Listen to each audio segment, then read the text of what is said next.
know, that little filly could go all the way to the Triple Crown. She's out of bouncing Bess. Bess had lousy pasterns. Why, she may look like her old lady, but she's got the legs of her sire. Who was her sire? I said, who was her sire? Roll away. Hi, kid. What's on your mind? Can I talk to you for a minute?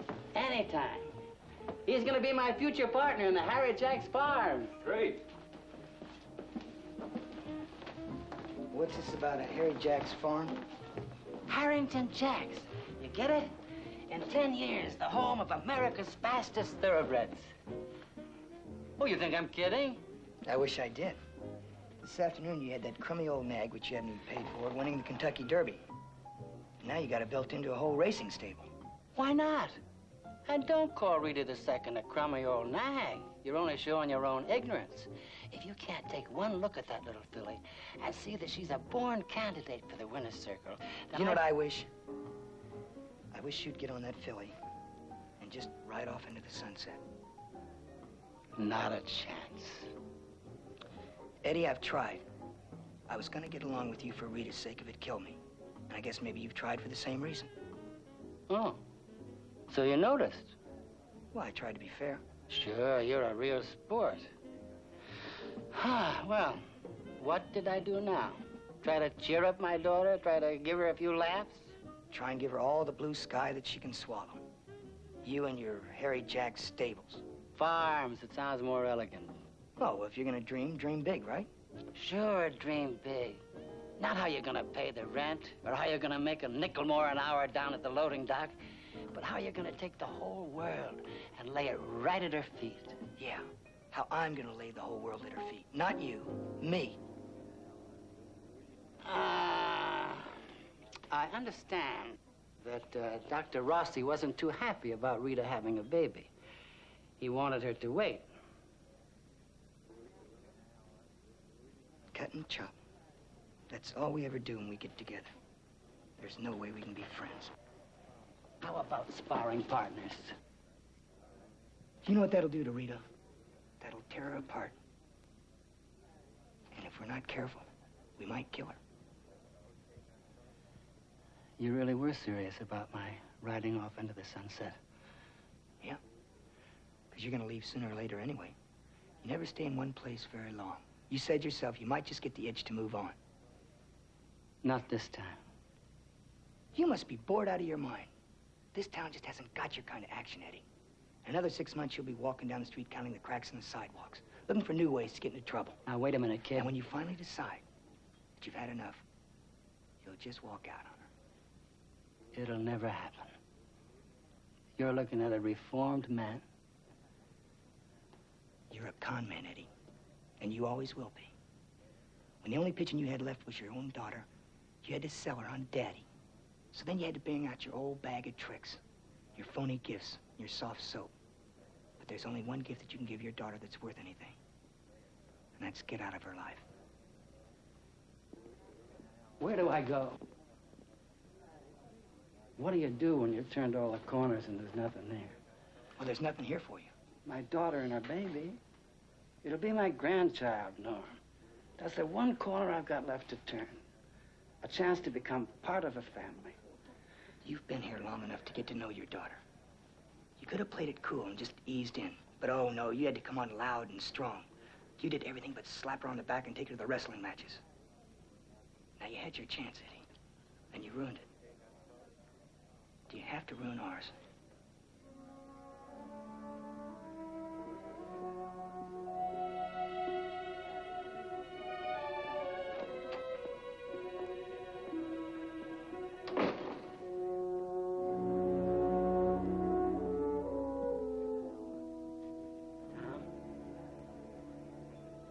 Will you keep your eye on things here for a bit, just till Ada gets back? Sure. What'll I tell her? Oh, just say I ran out of cigarettes.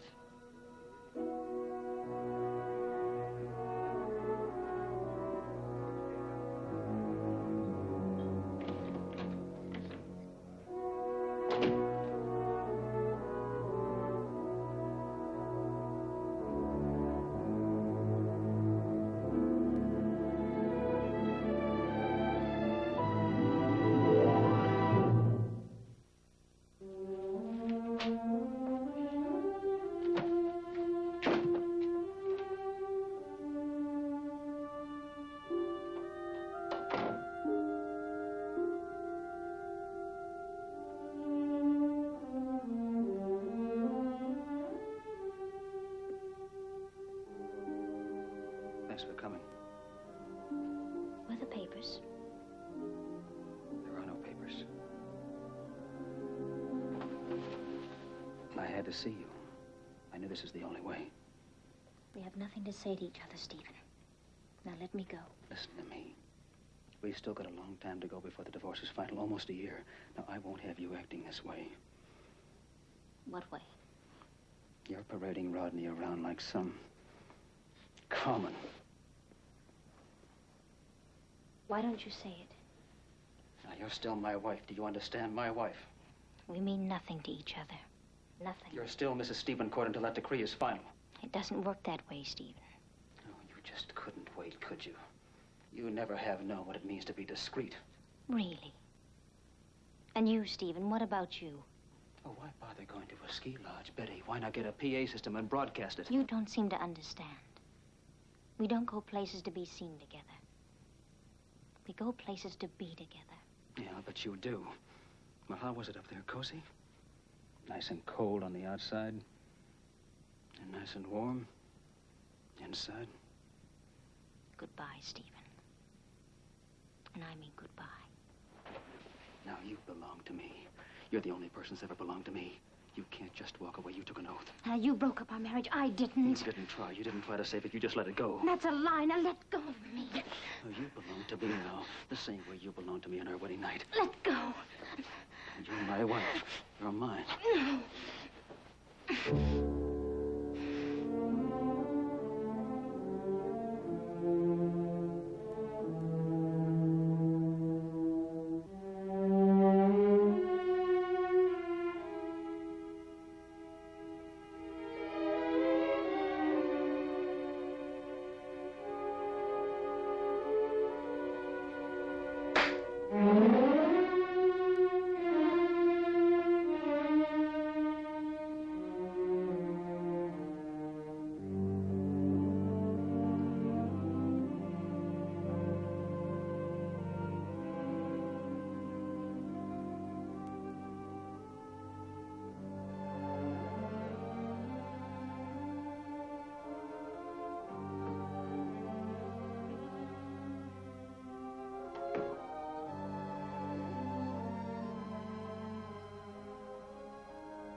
Hello, honey.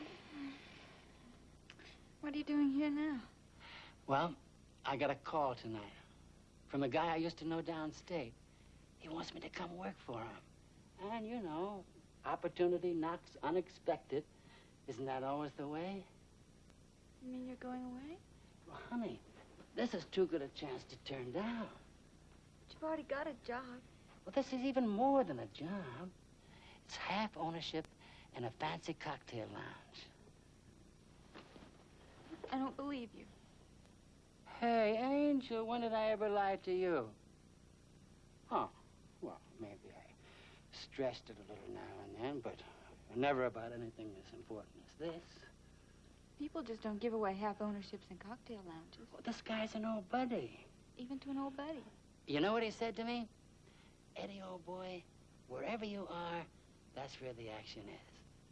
And he's right. You saw how I brought the customers back into your mom's tavern. What's Mom say about this? She was out when the call came. And luckily, you wouldn't want to see me start a new job sporting a fat eye. Dad?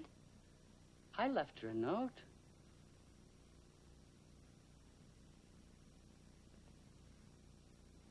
Princess.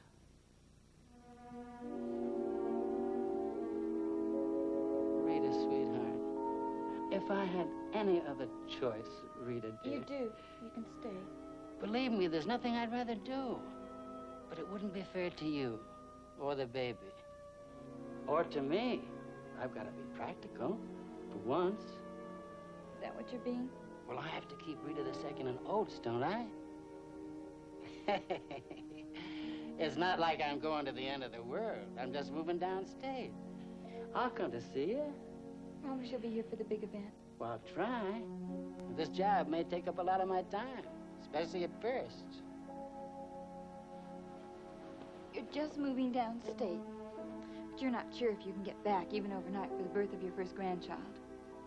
Well... There isn't any job, is there? That's just something you made up so you wouldn't have to tell me your real reason for leaving. What reason? Norman. Can you see a 19-year-old kid running me out of town?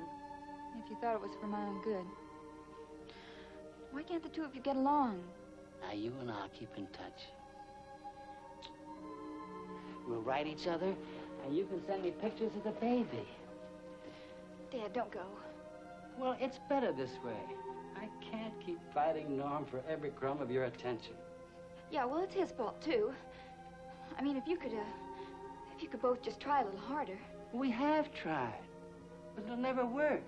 And maybe my going away will sort of make up just a little for when I walked out the first time.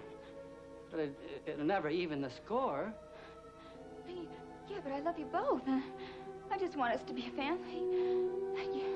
You and me and Norman. Rita, take it easy. Honey, you're getting all worked up. Norman and the baby. What is it, Rita? I don't know. Rita! Nurse, come here, quick. Come on.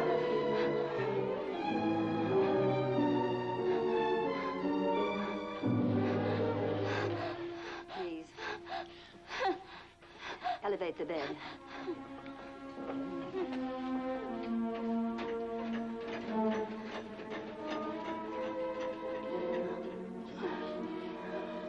Get Dr. Rossi. Tell him to hurry.